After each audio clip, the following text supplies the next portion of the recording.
It's another Black Tower podcast. That's right. We're coming back at you with another weekly dose of taint and taintified treats because that's what we do. Tain't no joke. Taint Tain't no lie. no lie. Better watch what you're doing. You get taint in your eye or ears. You have been warned. That's right. That's right. One of the greatest. Taint in your eye has been known to the Surgeon General of California to cause cancer. Oh my God. Tell Two Geeks, One Mic to chill. But I guess rather than giving some anticipation and buildup, I'll pull it out. Whoa. This is on YouTube. Calm down. This was a Christmas gift from Two Geeks, One Mic, my brother. And I'm really excited about it. It's going to go on my chair in my office once I put my office back together because it kind of tore it apart while manically cleaning the other day. But kaboom! Oh, snap. It is. Is that embroidered? Yes, it is. That is sick. It is beautiful. It goes like this on the chair, and I can rest my head upon our long, girthy taint. It's going to be real awkward when we completely change the logo. Oh, spoilers. No, it'll be retro, right? Oh, no, yeah, really retro. Excited. Eamon, Two Geeks, One Mic, thank you so much. That's awesome. This is glorious and amazing, and I love it. That's a good question. Did he embroider that? By hand. He sat there with How long did it take him? It's been 84 years. He started this pillow when we were 5. He had a dream one night that Josh would be on a podcast. And it's a little creepy for that a week what the logo straight would look like. For a week straight, he had fever dreams about this weird Black Tower podcast logo. Also, his when he entire was childhood, if he saw a figure in a hood, he shit his pants. Also, when he was 5, I don't think Lord of Chaos had come out yet. So, could have got real big on Theoryland with those dreams, but Robert you miss Jordan 100% of the shots you don't in take. A dream. Yeah, it's not a dream. This being another episode of Black Tower Podcast. Roll that beautiful taint footage.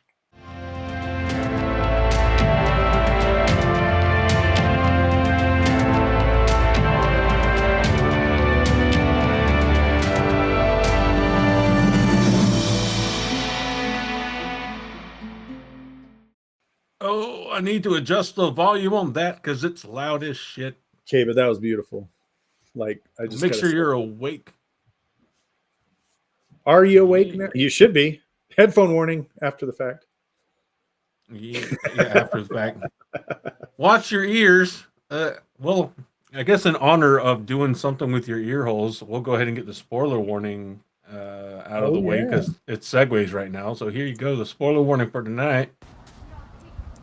The Black Tower stands fully erect. When the tower is bulging at full erectness, you must protect yourself from tainty spoilers.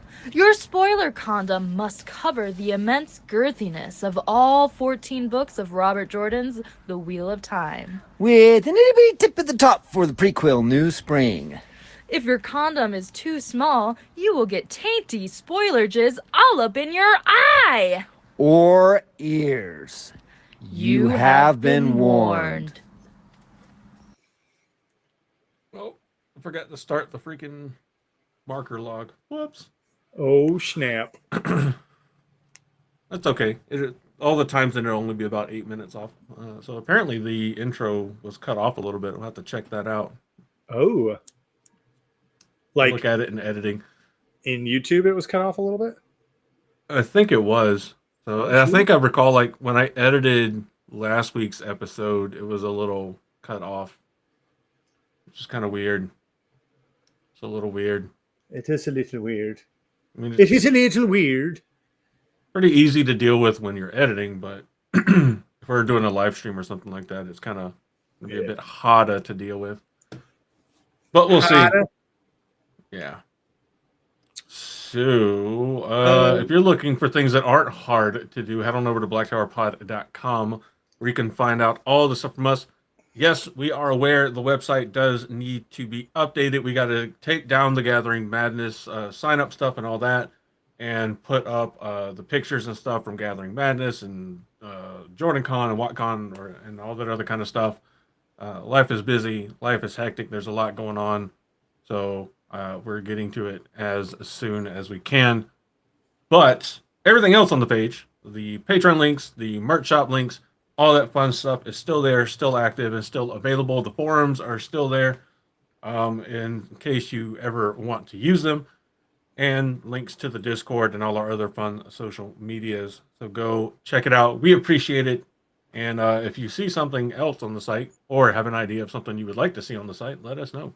Because it does also have Dragonsworn on demand, where you can watch the 5 most recent Black Tower podcast episodes on YouTube from our website, or listen to the 5 most recent episodes of the audio-only podcast.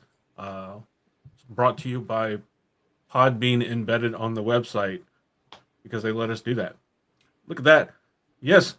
Thank you, Commissioner Smack, for acknowledging my segues. Yes. Now, if only I could roll around on them in a white security shirt and pretend to be a cop.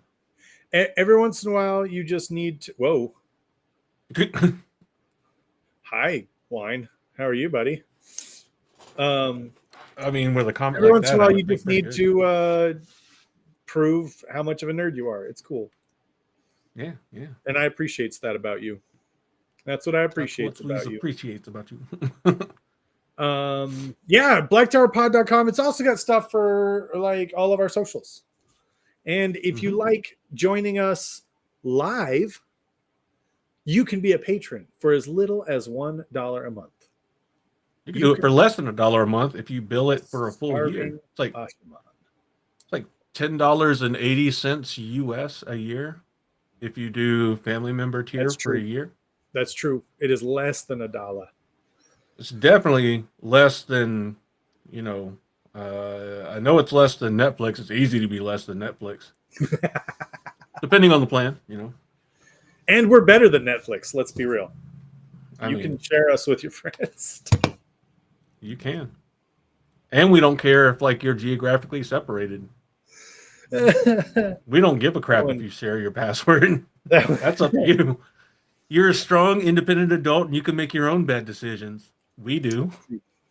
That's true. So, anyway, into tonight's episode. Josh, what are we talking about tonight? You know what? I don't know. I didn't study for this quiz. Well, it's easy because I'm going to give you a visual to help. We're talking about this thing. Give it to me. With our weirdly double logo. Hunt. I like how I didn't intentionally make our logo kind of do like that. It looks kind of weird, kind of fun. Kind of weird. A legendary hunt, a hunt for the horn. I deliberately chose not to use the wine decanter of time. And instead chose an actual horn. Yes, thank you. A French horn. Everybody knows. Yeah. Well, that's the actual design of the actual horn of Valir. Yeah. The Tide bottle of Valir. That's right. And you don't actually get how many laundry pods I have left. You don't actually get the dead heroes to come to you to fight the battle with the Tide pods of Valir. You eat a Tide pod and then you die. And the heroes of the Horn of Valir laugh at you in your head for being dumb and eating Tide pods. Yeah. Remember when that was a thing 10 years ago? The stupid kids. Yeah. Remember when shortly after that people started making actual candy Tide pods? Yes. And then they had to reiterate, do not eat the Tide pods. I saw a memory on Facebook today. It was a post from Tide that said, seriously, stop. Yeah. So stupid. I mean, I'm not gonna lie, I kind of get it because every time you would grab one and kind of squish it, you were like, oh, it kind of has that feel oh, this would be an interesting gummy. And people were making gummy Tide pods, and it was hilarious. People are stupid. Man. Yeah. Mm. Tide Pods link you to the pattern. Oh, Tide Pods wine wash likes it. the stains out of the lace of ages. Mm. Okay, so I think it could be the TV version could be worse, but anyway. So we read a little bit about the great hunt for the horn, as it is called in the books. Um, spoken like a true devil dog. Jesus Christ. Which reminds me, I still gotta send you that patch back. Shoot me your mailing address. I can send you that patch that got if you send it left to at me, the I other can hold items. it hostage. I mean, that's true. I don't know if you want to like toe to toe, like holding something hostage from a from a Well, I'll do that. marine. I'll do the supervillain thing where I hide it from him and Mm. make sure nobody else knows, so that if he kills me, he will lose it forever.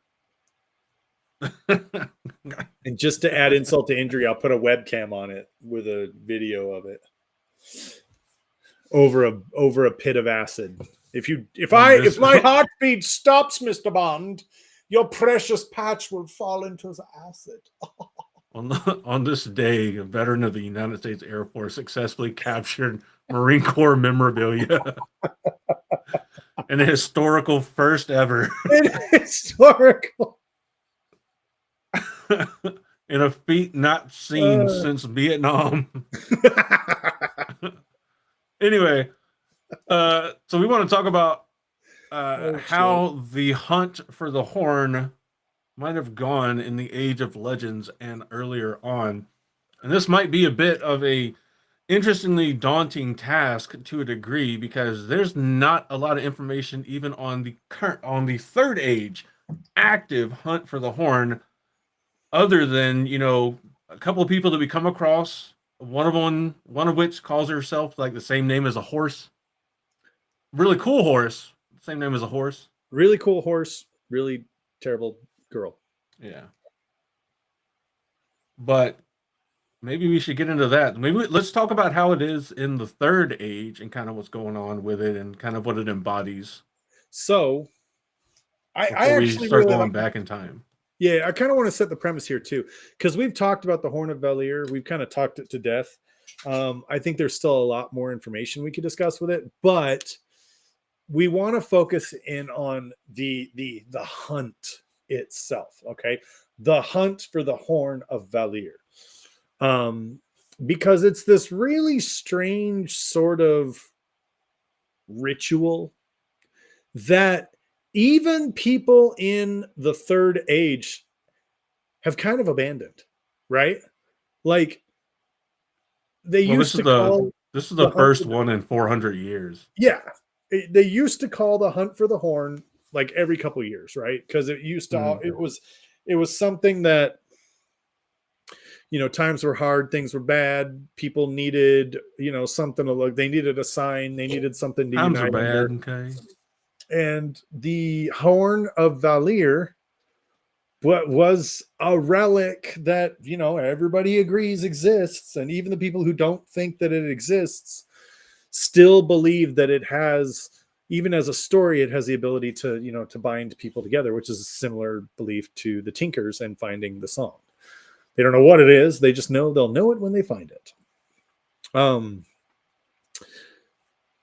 The hunt for the Horn of Valir, you would have hunters that would gather specifically in the Tyrant Square, and the High Lords of Tyr would call the hunt of the horn, and they would give the hunter's oath. Which, do we even have a copy of the hunter's oath? Do we even know what they swear to? Or is it just one of those like, I swore the hunter's oaths? Hunters. Well, let's see. I mean, we have a chapter called A Hunter's Oath.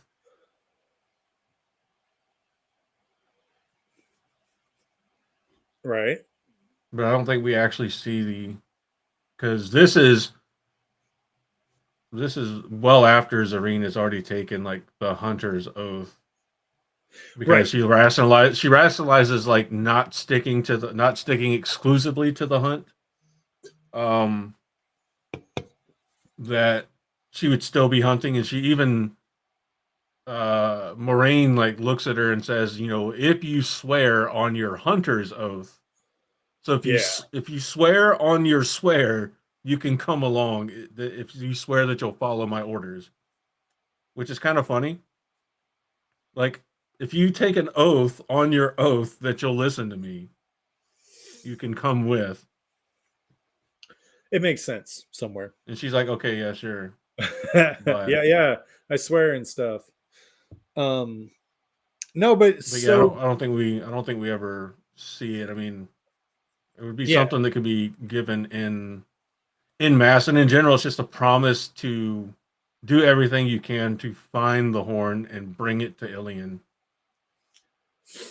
Yeah, so because something about, something, the horn must be sounded in Ilion in the Karaethon cycle. But the thing is it's real interesting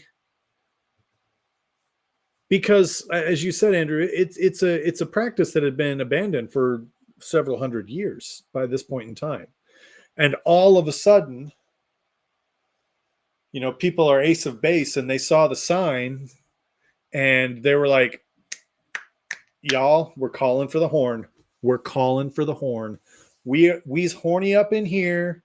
We need some horny Valier to make a sound in a hero's ear and say, hey, hero, come here. You know what I'm saying? Yeah. Watch out, Slim Shady.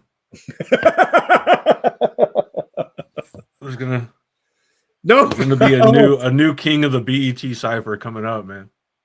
I almost did it again. I almost said something really bad again, completely innocently, but I caught myself this time. I'm proud of you. I'm proud of you. You could have almost done that terrible BET cipher he did. That's an awfully hot coffee pot. Not one of his best lines.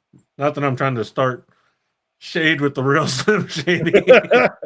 I am. Next diss track his next diss track just destroys the Black Tower. If that's how we go out, honestly, I think I'd be okay with it. I'm like, yep, all right, that's fine. They could never take us down. It took the real Eminem to do it. That's I just sent you a text with what I almost said. Oh God, I don't know that I want to read this. Everybody look at Andrew's face close so you can see just how bad it is.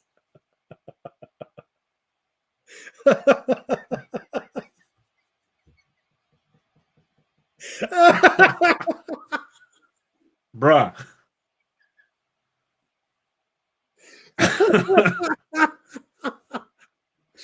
I didn't say it though. That's what matters. I didn't. I kept that inside. I am proud of you. I am proud of you. Jesus Christ.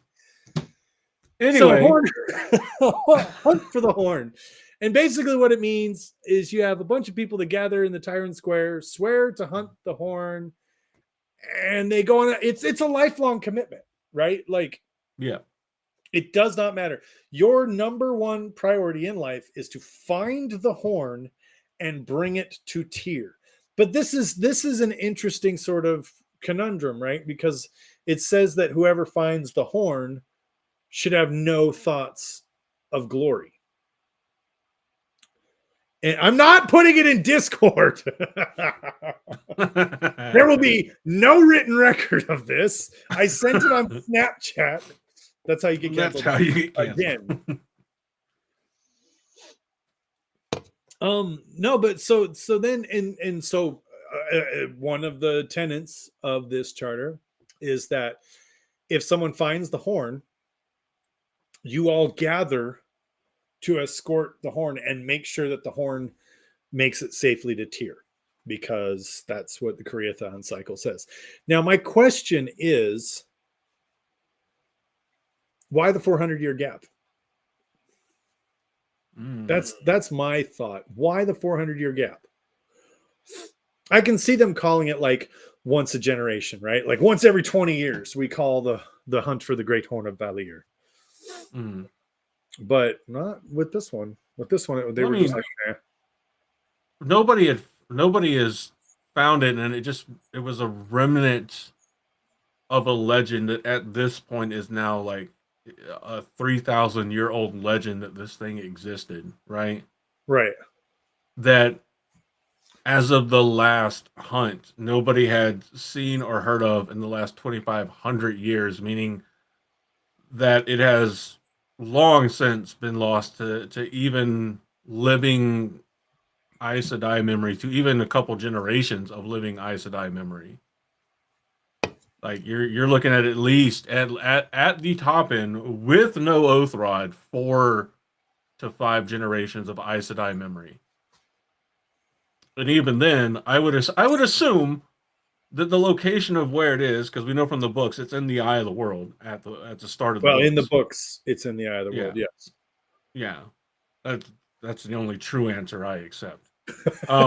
You don't think Agilmar was just sitting on it his whole life? Yeah, no.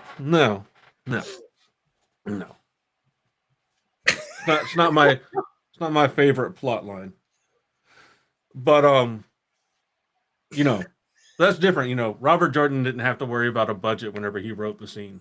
So You're not wrong. fair is fair. Don't be wrong. I don't hate the show. It's just not my personal preference. And I'm allowed to have that. Because I can envision it in my head the way I want and still love the show.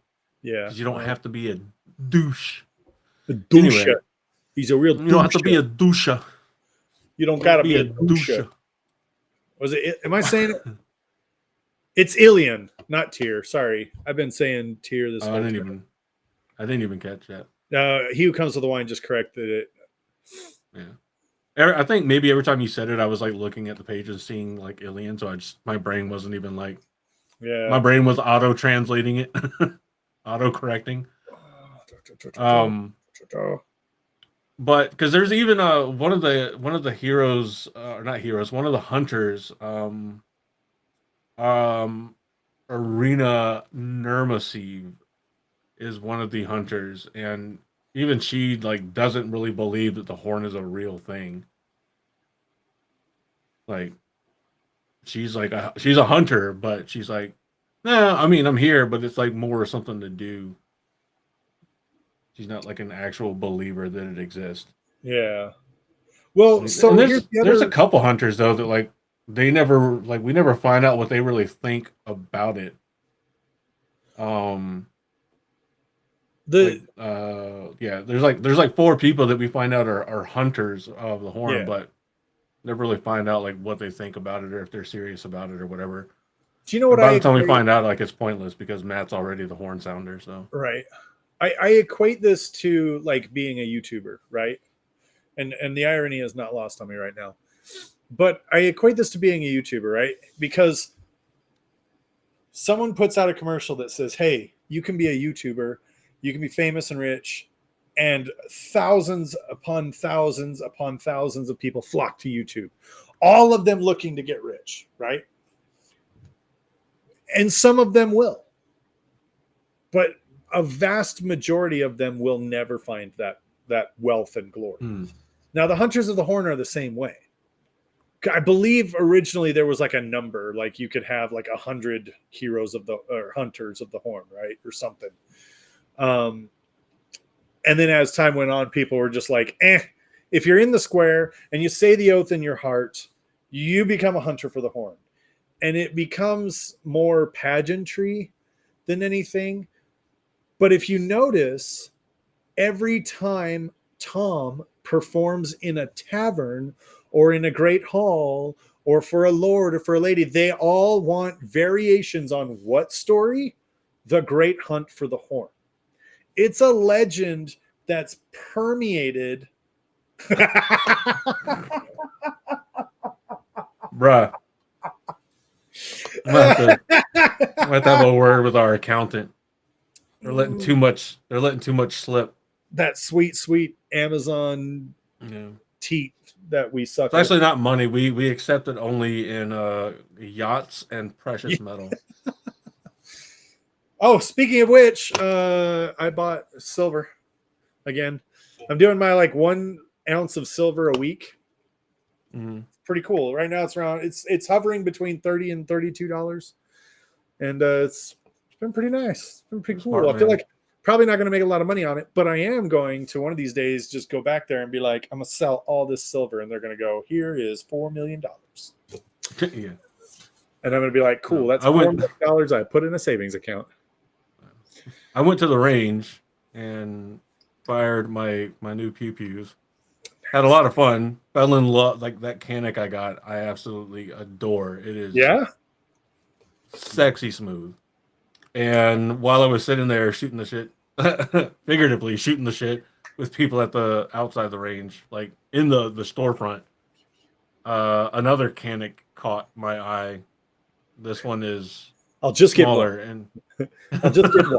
Well, I mean, this he's one gotta is have a smaller friend, and right? He's got to have a friend. designed for concealed carry. So I'm doing the concealed carry class soon, and then come early next month, I can actually send off the application to get my concealed carry permit for North Carolina. Excellent. So instead of buying silver, I just bought another handheld wireless hole puncher. So, But where I was going with this is Tom tells stories of different heroes from the ages who were hunters of the horn, and oddly enough, many of them are also heroes of the horn. Is that what, am I reading that right?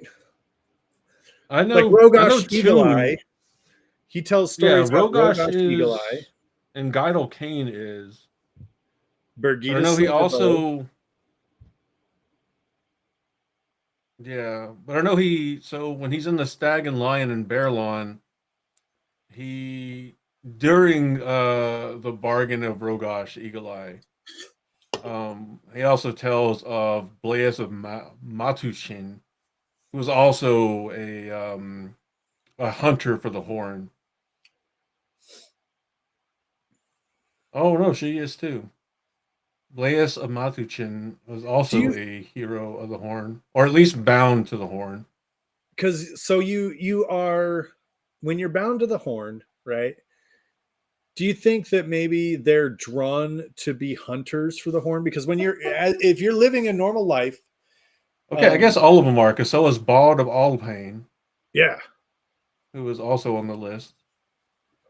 And no, wait. and so is Leanne, because Leanne became a hero of the horn. So Yeah. we've got the cheap answer, right? That, oh God, okay. Oh, Okay. yeah, because Leanne has their own story in the Great Hunt. The Great Hunt of the Horn has their own story called Leanne Stand that Tom Maryland tells at the Stag and Lion in Bearland as well. Yes. Is another story. So I think a lot of the stories he tells of the hunt for the horn are of people that were hunters for the horn that became heroes of the horn, because it ties in some the fantastical story of, like, unprecedented heroism. Is that the right word for it? Heroism. Heroism. I like What's heroism. going Though. on? Let's do that. I'm gonna blame the teeth sprays. Yeah, let's blame that. I blame it too. These are people that went out to try to do something to help the world, and through dire straits and harsh struggles, wound up themselves becoming heroes attached to the very object they hunted for. Thus completing the ultimate hunt, I guess. So okay, so here's what my brain, I had this thought, right, as we're going along. So first and foremost, as a hero, let's say I'm a hero of the horn. We all know I'm not, but let's say for just a moment I was. If they called for the hunt, do you think there's something like innately deep into my soul that when I hear about the horn, I go, I need to be there, right? I need to be there. You like if you're one of the heroes that's like spun back out in the pattern? Yeah. And just living a normal life as a farmer. Because Birgitta talks about, how there's many lives where they don't even do anything heroic. They just kind of live their life and hang out and chill, right? There's always like I would something they imagine need so. to do. There's always something they need to do, but it's not always win a war, right? Mm. So this leads me to think of the frequency at which they call for the hunt of the horn. Now it's real easy to say shit like, oh well, We the wheel hunt as wills as often as the wheel needs. yeah, the wheel weaves as the wheel wills, and if the wheel doesn't need a hunt for the horn, then we're not going to get a great hunt for the horn. But And then also most of the time, like obviously, like for 25-ish hundred years, the hunt for the horn was not a success. but hold on though, hold on. Just what if? All right, Marvel, What if hit the me with it. pattern was preparing for Tarmangaiden by not spinning heroes back into the world. And that's why there hasn't been a call for the hunt of the horn. Hmm. And what I had don't to think- happen is that the Mhm. pattern had to send a hero into the world. Mhm. And because they felt that need, they felt that longing for the horn, they were born into a position where they could call the hunt for the horn and did so because that was their task as a hero of the horn. And that way, all the heroes are in Tarmangaiden. Because, I mean, when Matt blows it at the end of the Great Hunt, there's a lot of them. It's not just like a dozen guys show up, there's hundreds upon hundreds of these people. And so, what if the That's a horn big CGI needed, budget you would need to do that. I mean, it would be insane. That's for damn sure. But so the horn needed several hundred years of letting their heroes die and come back to Tel'aran'rhiod before another hunt was called, so that by the time the hunt was called for Tarmangaiden, all the heroes could be in reserve awaiting its call to fight at Tarmangaiden. Mm.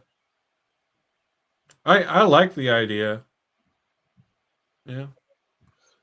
So I do think that like definitely it was trying to save up Heroes of the Horn because the pattern would know that things are getting more and more out of whack. So it's about to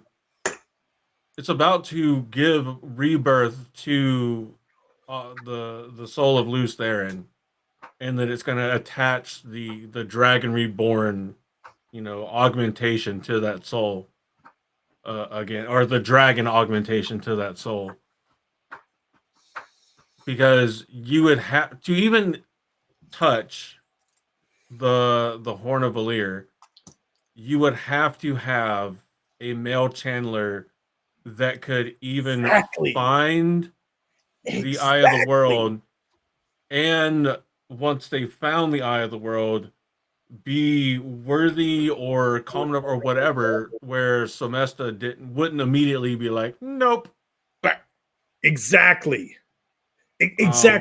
So that's what I'm saying. So you have Rand in that. So somebody else finding the horn for the years, I don't think is a concern. And I'm not saying you said it was, but yeah, I don't think it's a concern. But I don't know that a hero has to be in the world for it to be found. I think that would be a cool thing that would be kind of cool to like the horn can only be found if a hero bound to it is actively looking for it. But it doesn't have to be the hero looking for it that finds it. Or it's not even just that. It's just that the pattern has little heroic deeds that need to be done, right? So they spin out a hero, spin out a hero, spin out a hero. And as we know, sometimes their heroic task is to fight and kill a great evil, and sometimes their heroic task is to save a child from a well. Oh yeah. Who would later become the great great grandfather of Tam Althor. You know what I mean? Like just stuff like that, right? Just to protect those threads in the pattern. And then when the pattern started preparing for Tarmangaiden, and it starts stockpiling all its heroes, it still needs someone who's a hero, who feels the call of the horn, who feels the pull of the horn strongly enough, because they are bound by their soul to the horn, and that their heroic task for their lifetime was to gain position in Ilion and call for the great hunt. We know that could be, since we know the dragon component of the Dragon Reborn is an add-on to a soul that's born out. It's not part of a soul itself. Right. It could just be that the Luz Theron soul is bound to the horn.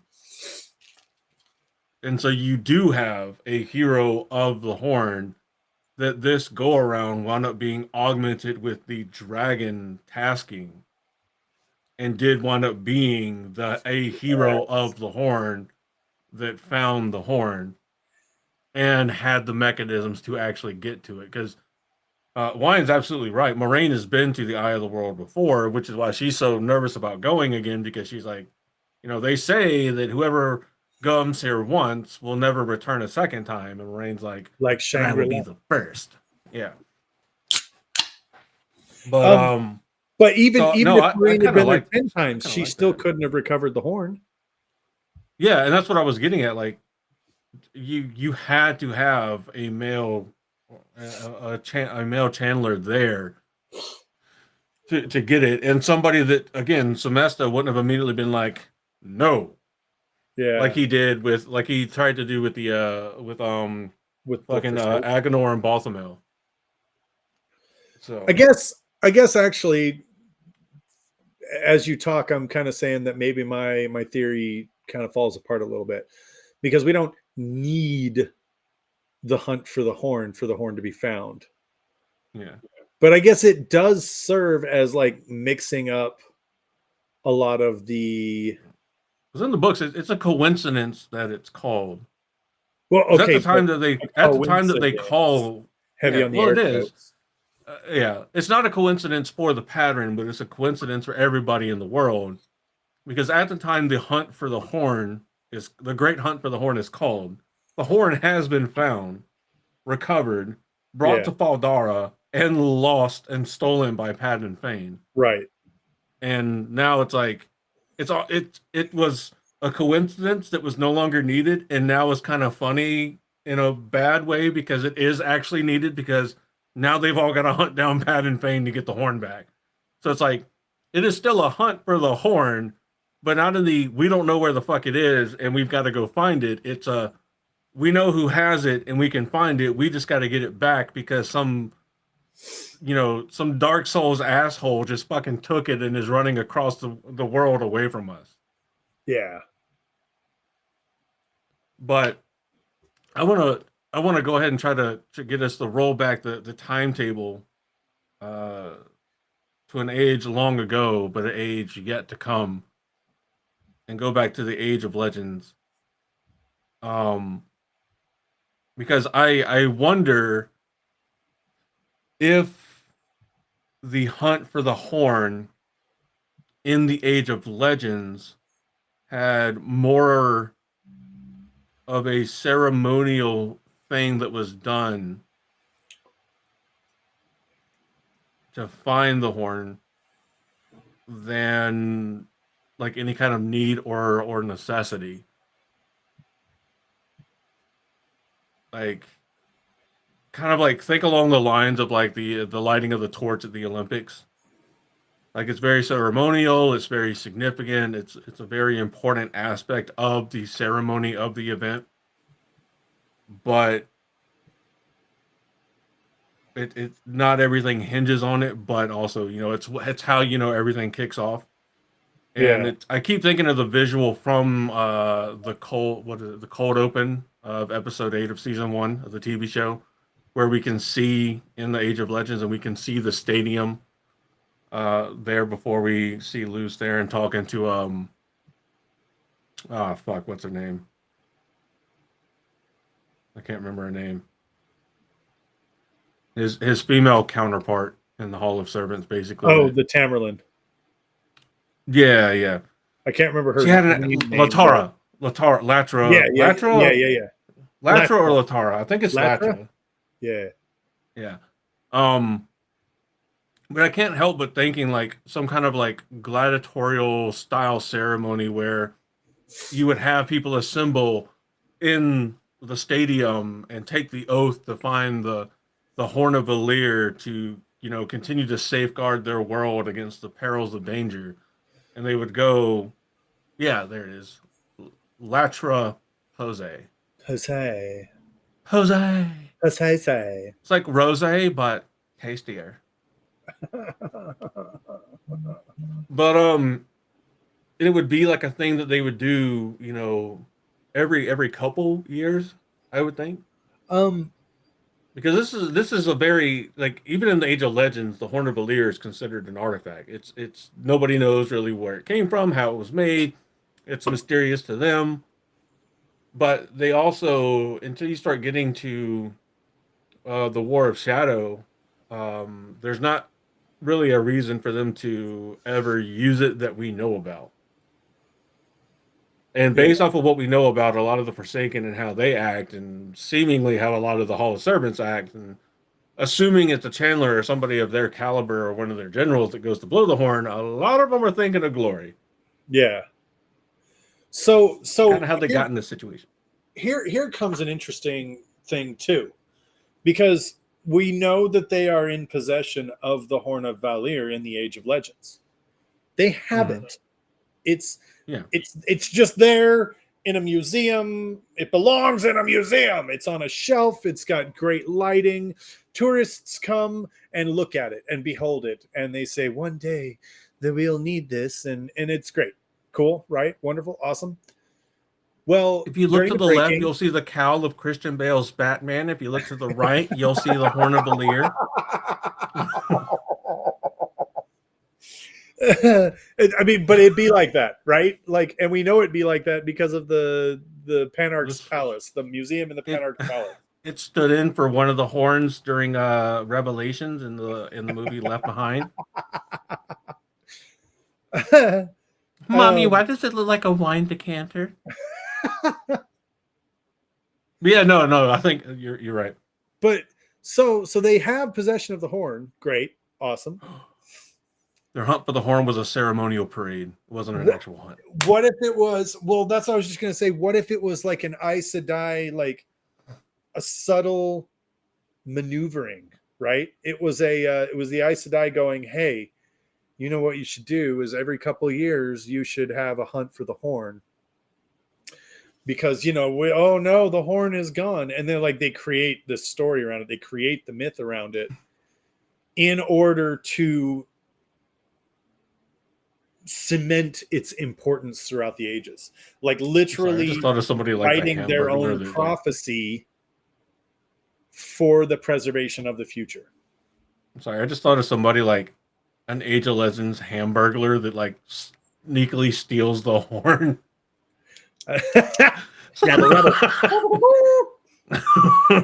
You'll never catch me.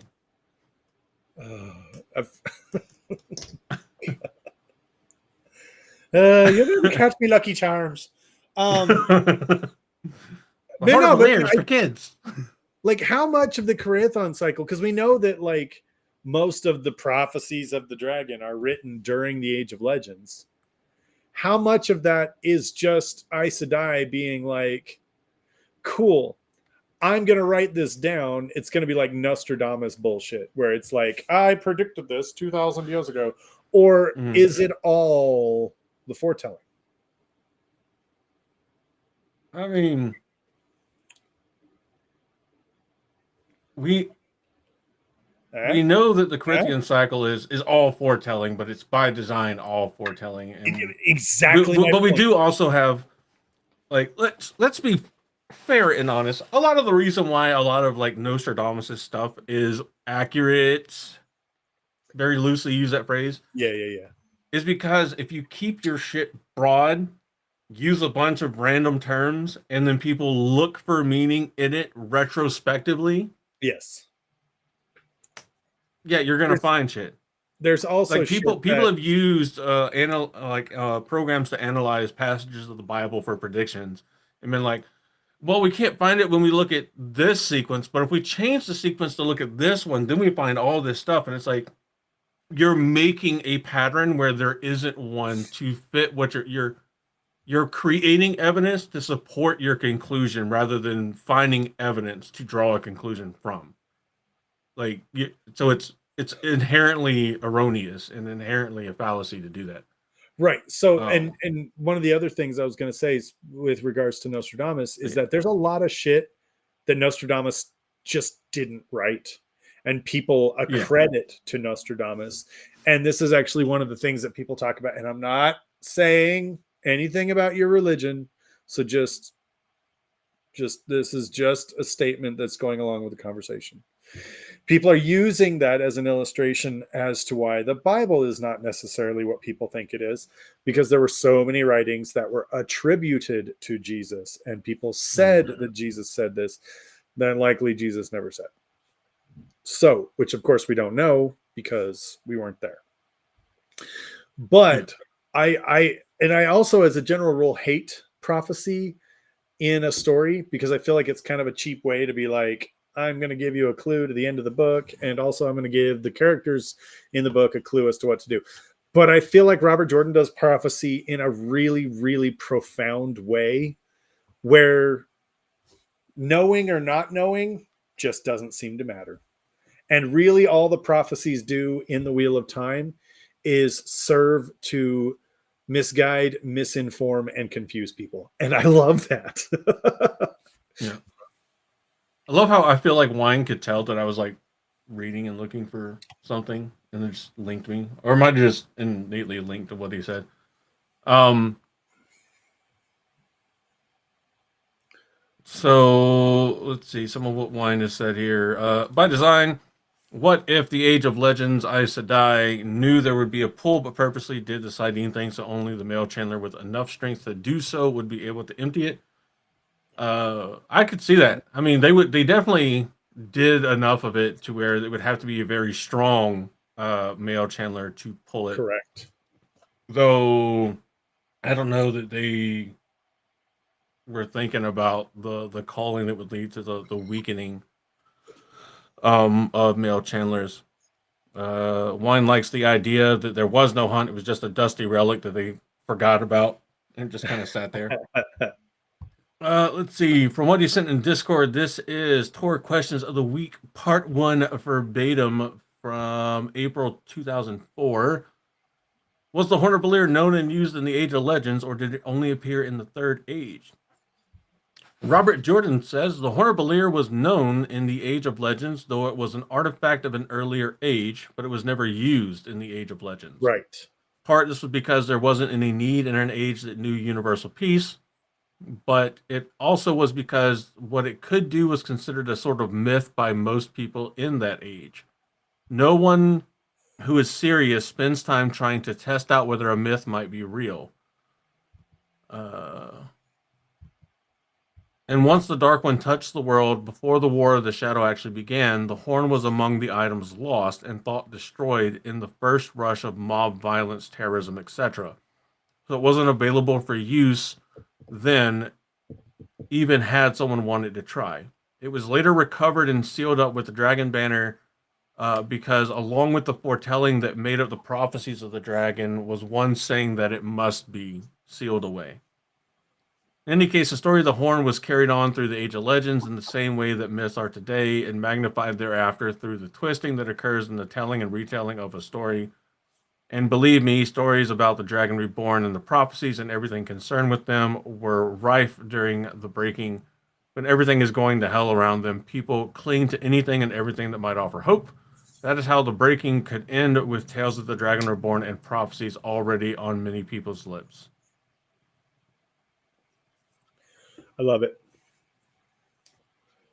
It makes me happy. So the hunt. So the hunt very well could have just been a symbol of hope. Mm-hmm. especially during the breaking where people could have been like, hey, we really, really, really need to find the horn and help us purge the land of these madmen. After the breaking was over, we needed the horn to unite the people and I don't know, bring everybody back together and hold hands around a campfire. But So I kind of like this idea. Now, there was no hunt for the horn in the Age of Legends, no, but there was not. but after it was lost and found and became part of the Corinthian cycle prophecies, there became a tradition of the hunt. Just like, I mean, there's people now that name a religion that has prophecies about the end of the world that will look for indicators that this is coming and will use it as reasons to go and do different things that they feel are needed by the prophetic visions or whatever. Yeah. So the same thing happened here, that in the tradition of when the horn was last found, knowing that part of the Corinthian cycle is that, hey, basically when it's found again is a good indicator that, hey, the end time is here, basically. Yes. They hunt for it every so often because finding it lets them know that, like, you know, It's a it's barometer. time, or that's the perception that basically it can't be found until it's going to be needed, kind of thing. So do you think it's like a God, that's interesting. Because that's just kind of it seems very Aes Sedai to me, right? It seems very Aes Sedai to me. Because on one hand, you've got an event that promises glory and eternal fame to at least several of these people. Because in their quest for the horn, they We got the wine stamp of approval. hell yeah. So we've got all this happening, and as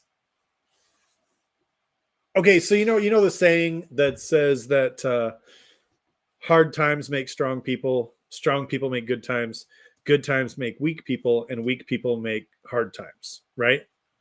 I'm familiar with the non-gender neutral version. Right, Yeah. right. Which kudos on you for that, because that's a fair point.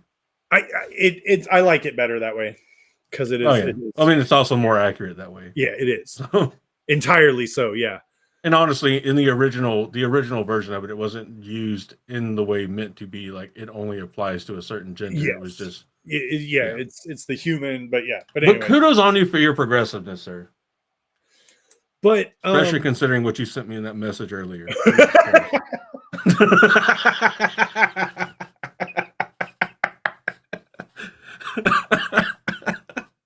you know what? Everybody forgot about it, Andrew. Nobody remembered anymore. They were done. They had moved on, and then you reminded them.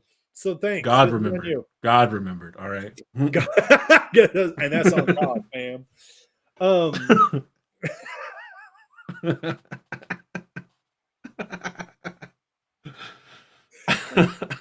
So you have the War of the Shadow and the breaking, and then the 1,000 years of rebuilding society.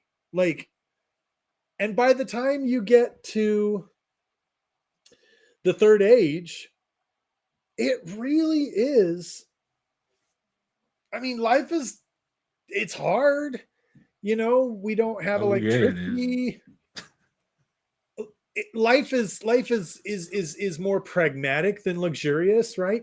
But people are thriving. So maybe the last 400 years we haven't called for a hunt. People didn't think we needed it. There weren't problems.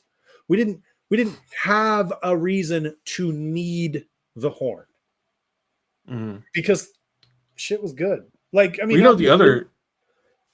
something else we haven't touched on that I just thought about after clicking a button. At the point that the hunt gets called in Ilion, who's running Ilion? Fucking Samael.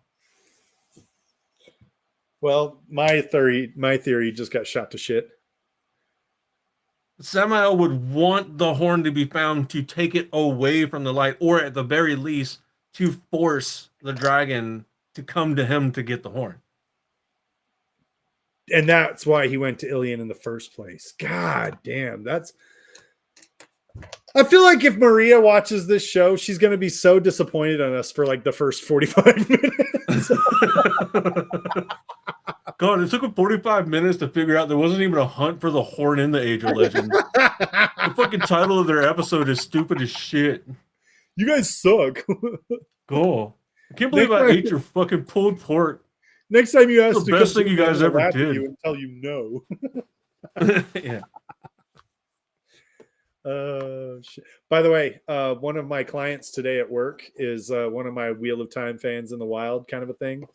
And I told him about the Gathering Madness, how we made the Holy Mecca to Charleston. And he was jelly. He was like, why didn't you invite me? I was like, bro, I told you to subscribe. And then I told him about October of this year being Gathering Madness in Utah, in the state that he lives in. So... Also, wine, no. Show those comments, Andrew. You don't get to do that. You don't get to build up and then just be like, said, never mind. Yep.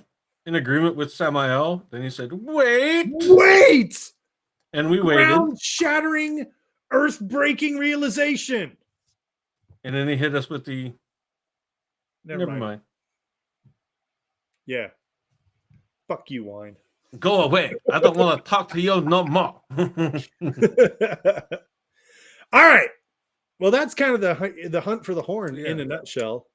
I never really put that together. I'm not going to lie. Like, I may have thought about it before, but I never put the Samael thing together until now, where it's like, just now. Yeah. Oh, yeah. Fucking Ilion and the 9Bs. And of course, Samael would want the fucking hunt to go. And that would also explain why people are like, for 400 years, are like, yeah, no hunt. Who gives a shit? And Samael's like, I do. Why don't y'all hunt for the horn anymore? Like, the hell's wrong with like you all people? the thing. Like, we were running all around looking for all the horns and everything. Like, I fucking stole like 80,000 trumpets. Like, dude, I will say one of my favorite scenes is when Rand finds Tom again, and he's like, Tom, I found it. The horn of Valir. And Tom just like just starts laughing his ass off. And Rand's like, no, for real, for serious. I found it. And Tom's like, oh. I love it. That was a great scene. Oh, yeah. Final thoughts on the horn, the hunt for the horn. Honestly, we wasted 30 minutes of this episode by not realizing that fuck, we're dumb. But no, we didn't waste it. We just made 30 minutes of an episode clickbait and rage bait for people to be like, you're fucking stupid. You fell for it. We did it on purpose. No, we do 23 minutes talking about beer as frat boys, and then we do 30 minutes talking about absolutely wrong shit. Like, maybe more Shadi will come back and watch it after the fact and just be like fucking like slamming his fucking keyboard face off by the end of the We'll just get an angry message in Discord being like, I fucking hate you. This one's for you, Morshadi. Yeah. All right. Look. But no, I do feel like incredibly dumb for it being like the last like 10 minutes of being like, fucking Samael. I had a whole ass theory that I came up with, like. Oh, and the theory doesn't work with Samael being in charge of Ilion? It doesn't work at all. So all the heroes were called back. There was no hero sent as a forerunner. All the heroes were in Teleran waiting. I mean, that kind of was a forerunner, if we assume Luce Theron's bound to the horn. I mean, which he definitely has to be, right? I mean, generally you get bound to the horn for doing super heroic shit, and like one of his last things was like murking his entire lineage. So does that count? I mean, he was washed in the blood of the pattern and reborn. That wasn't me. That was Patricia. That was Patricia. Do you think standing before the creator and he just gets hit with like the fucking Austin Powers? Right. Do you think when he goes insane, he hears Rand's voice in his head? Dude, that would be awesome. That would be cool. Can you imagine? He's just fucking chilling out, like as he starts going insane, and he's just sitting there, like he just hears a voice, like, "But I'm just a sheep herder from the two rivers." It's just like, where the fuck is the two rivers? What the fuck is a two rip? What the hell is an aluminum falcon?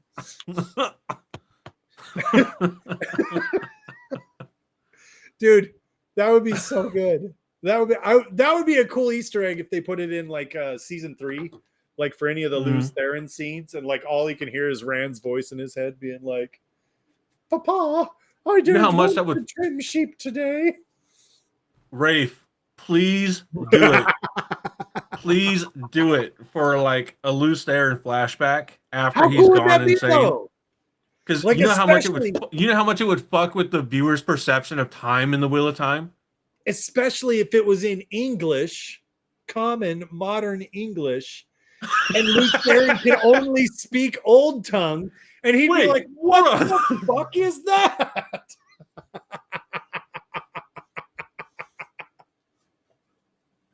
You guys ever hear voices in your head? What the hell? You guys ever hear voices in your head? I mean, sometimes. Yeah, do they speak a different language than you? The fuck? The fuck? I like what Wine says. Do they speak a language you don't speak? Gilbert Gottfried is This Age's Dragon. R.I.P. The Great GG. You know what? Play our Gilbert spoiler just in memoriam, because I love him so much. The following show contains spoiler for the entire Wheel of Time series. If you have not finished the series, you are at risk of being spoiled. You have been warned. What does this even mean? I fucked it up, but I love it. I love it. I love it. Final thoughts on The Great Hunt? And Luz there being like, what is that? What's happening right now? Just Luz there and just being like, what the fuck was that? Oh shit. Anyway, thanks everybody for hanging with us tonight. For all of those of you who are Wheel of Time trivia buffs and new from the beginning, we applaud you. Thank you for making it to the end of this episode. Please do not delete your angry comments. We love to read them. They're great. And yeah, thanks for tuning in. Don't be a coward. Say it with your whole chest. Dose of taint. And given the fact that most of our information was highly inaccurate, you probably are leaving here just a little bit more insane than you were when you first got here. I mean, is that different than any other episode? Yeah. No, it's not really. It's our shtick. We're just two dudes to get together and rip on shit the whole time. That's That's all we do. It's true. Some people do bong rips. We do watt rips.